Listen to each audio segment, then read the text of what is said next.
Greetings, fellow detectives. Wizard Kitten 774 here, bringing you my review of the 11th mystery in the Nancy Drew series, Curse of Blackmoor Manor. As usual, my reviews are based on 5 separate categories. Those categories are plot, characters, setting and design, entertainment and gameplay value, and music and vibe. Each of those categories is scored on a scale from 1 to 10 for a final possible score out of 50, and then I assign each game a letter grade as well. So let's get started with our review for Curse of Blackmoor Manor, starting with the plot. So this is Nancy's first international mystery. It's the first mystery that she solves outside of the States, and it takes place in England at a place called Blackmoor Manor. So Nancy is called to Blackmoor Manor basically because a family friend, Mrs. Petrov, is worried about her daughter Linda. Linda recently married Hugh Penvellyn, who is a diplomat, and he lives in England, and Linda moved to England and has recently been acting very strange. She's kind of been acting kind of sick. She's started to get angry for no reason. She's hiding behind the curtains on her four-poster bed, and she's just acting very strange. So Mrs. Petrov wants Nancy to go to Blackmoor Manor and kind of figure out what is wrong with Linda. And when Nancy gets there, she finds out that there is indeed something wrong with Linda, and it kind of balloons into something more than Nancy could ever have imagined. It's not just Linda being sick. There's rumors of a curse. There's Nancy delves into the Penvellyn family history and sees how that relates to Linda's current situation. And it's really quite incredible. The original plot itself, the let's go see if Linda's okay, is not very exciting. I mean, you would go check up on a friend and see if they're sick and if you could help them. Okay, that's not really a mystery. But when Nancy gets there and learns about this curse that Linda supposedly saw or read or experienced somehow, and then how it relates to the fact that the Penvellyn family has been around for centuries, and there's records of all of the Penvellyn family, and records of a so-called beast of Blackmoor that haunts the moors of Blackmoor Manor, and the Penvellyn family treasure, and the rumors of witchcraft associated with members of the Penvellyn family. So really the more interesting part of the plot has to do with the Penvellyns and Nancy trying to figure out more about them and how learning more about them can help her solve the current day situation, which is Linda's deteriorating physical and mental health. So the original plot, not terribly interesting. The historical subplot, extremely interesting. I absolutely love the plot of this game because you get to dig so deep into the heritage of the Penvellyn family. It's just so well thought out. I feel like they covered all of their bases when they were thinking about who this family should be and the rules of this family and the things that they've done throughout history, the scandals and the achievements. So it's really very interesting. As far as a plot goes, it's almost more like the story of the family unfolding, and whatever's happening to Linda is kind of on top of that. So I kind of feel like it almost should have been switched around. Like the thing that Nancy ends up doing for 95% of the mystery doesn't have a whole lot to do with Linda herself, which is why I can't give the plot a perfect score, but I have to say that this plot is one of my favorites in the entire series. Even though I don't give it a perfect score, I absolutely love it. It is such a cool storyline, and it's so much fun to learn about the Penvellyns and their history. So I give the plot of Curse of Blackmoor Manor a 9 out of 10. Next, we move on to characters. We have several characters in this game. We have our first child character, Jane Penvellyn, who is Hugh's daughter. Linda is Jane's stepmother. Jane lives in the manor. She is kind of lonely. The only people she really gets to interact with are her parents when they're home, her tutor, and her great aunt. But otherwise, she's really not doing much. She doesn't really have any friends. She doesn't get to go to school, so she's kind of stuck in this castle. So she's desperate to play games with Nancy. Oh my gosh, so many games with Nancy. Then we have Mrs. Drake, Mrs. Letitia Drake, who is Hugh's aunt, Jane's great aunt, and she was the sister of Alan, who was Jane's grandfather. So you can already see how the Penvlin family tree gets pretty, it can get confusing at times because it's so big and so detailed, which is impressive. But anyway, Mrs. Drake spends all of her time in the conservatory. She is a little bit grumpy, but she's pretty fun to interact with. Then we have Nigel Mukherjee, who stays in the library at Blackmoor Manor. He's doing research on the Penvlin family for a book that he is writing. And we have Lulu the parrot, who is a parrot that obviously that stays in a cage the whole time and sometimes gives Nancy hints and helps Nancy out with the mystery. And sometimes she's just there to make scary noises and be kind of annoying. And then we have my favorite character, Ethel Bossany, who is Jane's tutor. She teaches Jane all of her lessons, and we only see her a handful of times throughout the mystery.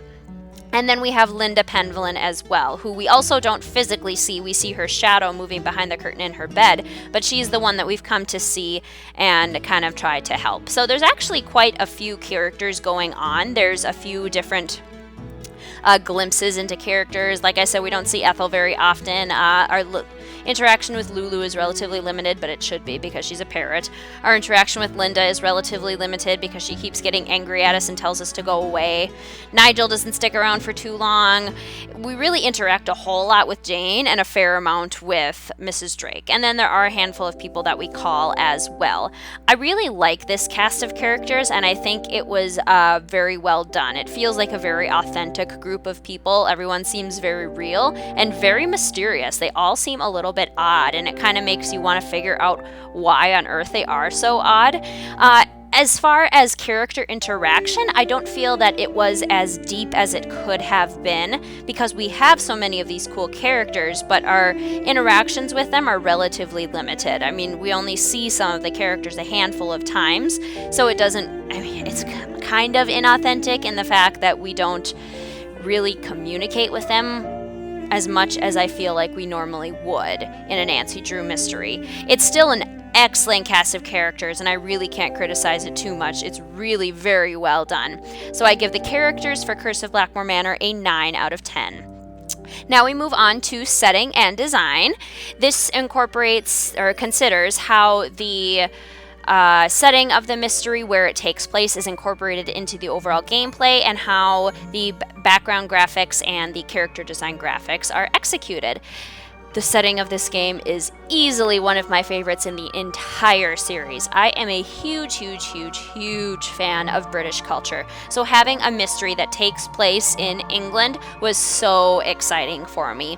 I love that we get to hear some Cockney rhyming slang when we call the Boar's Head pub, and we get to order food that is typical of the diet in Great Britain. We get to hear all of the wonderful British accents. Nigel and Mrs. Drake kind of tease Nancy sometimes for being American. So there's lots of really nice nods to British culture. We don't get out into England at all, but you do get a nice glimpse of the moor at the beginning. The only thing that could have made the setting better for me would have been if we could go out on the moors, which would have been super creepy and really cool. But I am not going to complain too much because the inside of Blackmoor Manor is incredible. It is such a cool location. You have the family crests and portraits of all of the Penvlins for centuries. You have all of these really cool historic rooms. The whole castle is designed in this medieval theme. There's secret passageways everywhere. There's these really creepy locations. It is absolutely a beautiful setting, and the only thing, like I said, that could make it better is if there was more of it. So I have no complaints there. The design graphics are also really well done. The characters are getting better and better. We have our first kind of glimpse at characters moving a little more naturally when we interact with Ethel, because she's never in one spot only. She actually kind of moves around the castle a little bit, which makes her kind of creepy, but kind of cool. So we do get to see the games progressing as far as graphics design in that way. So overall, very, very impressed with the setting and design of this mystery. I give Curse of Blackmoor Manor a 10 out of 10 in this category. Next, we move on to entertainment and gameplay value, which considers how fun the game is to play, how easy it is to replay. This is such a fun game. I easily consider this one of the most fun games to play in the entire series. You're constantly doing something in this mystery, whether it's learning about a specific penvillain, or solving one of the puzzles that this family has left behind, or exploring the entire Blackmoor Manor. You get to go through nearly all of the entire castle. All of the puzzles, too, it's a relatively puzzle-heavy game, but the puzzles all make sense. They don't just feel like they were added in, they don't feel like extra chores or anything. They are there for a purpose, and we figure out that purpose at the end. If you aren't a huge fan of puzzles, it's important to note that this is one of the more puzzle-heavy games, but I think that it is one of the games that executes puzzles really well, so I think it makes it really fun to play in that respect. Another really cool aspect about this gameplay, and another reason that I give it very high marks in this category, is because every time you replay the game, you're going to find something that you didn't find before. Even when I did my walkthrough for this game, there are two things that I can think of that didn't end up happening in my walkthrough, but that I know do happen in the game. So you can always get a different gameplay experience, which is really exciting in a mystery. It's always going to surprise you a little bit. And this game has some awesome scare factor. It's so easy to feel creeped out in this game, and I love that. It's just kind of a dark, scary, eerie, mysterious game, and they do such a great job conveying that atmosphere throughout the entire storyline. So I give entertainment and gameplay value a 10 out of 10. And finally, we move on to music and vibe. I absolutely adore the music in this game. There are so many cool tracks. It sounds very medieval, very Renaissance. It's just old-fashioned, and I love it. And it reminds me of British culture so much, which really helps convey the setting of the game as well. And the vibe of this mystery. Oh my goodness, this game is so creepy. There are moments when you just see something that you were not expecting at all, and it just scares the bejeebers out of you. I don't want to spoil any of it for you, but trust me, there are some really exciting moments. And then even when you don't have those moments of scare factor, that vibe is carried out throughout the entire mystery. You're always kind of watching your back, looking over your shoulder, wondering if something is going to come up and attack you or scare you. There's this eerie green light that conveys a lot of the mood of the game. It's very, very interesting, and the vibe of the game is just fantastic. I have no complaints in this area. So I give music and vibe a perfect 10 out of 10 for Curse of Blackmoor Manor. So if we add up all of our scores, we have a 9 for plot, 9 for characters, 10 for setting and design, 10 for entertainment and gameplay value, and 10 for music and vibe, for a total score of 48 out of 50 and an A grade. I believe this is the third A grade that we have assigned to the games. So if someone asked me, hey, should I play this game? Should I play Curse of Blackmoor Manor? I would probably scream at them, absolutely. I love this game. It's easily in my top 5.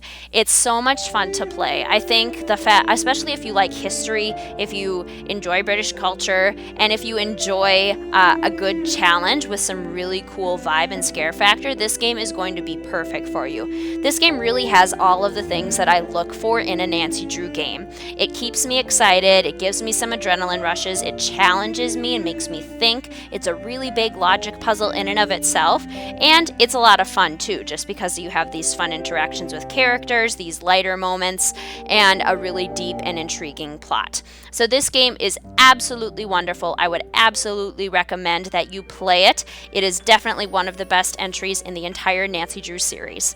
Thank you so much for watching this review, fellow detectives. I hope to see you soon in some of my future reviews and walkthroughs. Have a nice day.